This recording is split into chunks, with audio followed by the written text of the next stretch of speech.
Alright, so sa mga kaibigan, for today's video ay magpunta dito ang nagtutulak ng kanyang tricycle dahil flat ang kanyang gulong sa likuran at nanghiram sa atin ng tools. So yan si kuya, nilalagay na yung bago niyang interior. So dito mga kaibigan, napansin ko na medyo nahihirapan si kuyang magbalik ng kanyang gulong. Ayan, medyo dumudulas pa yung panikwat.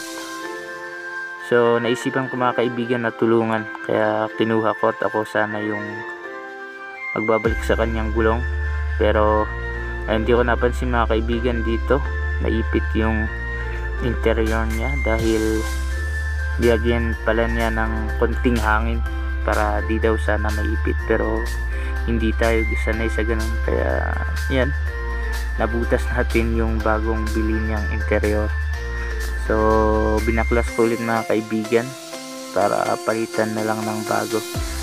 Kaya pumunta ako mga kaibigan dun sa malapit na tindahan sa amin para bumili, dahil nakakahiya kay kuya na hindi natin mapapalitan yan, wala pa namang malapit na vulcanizing dito.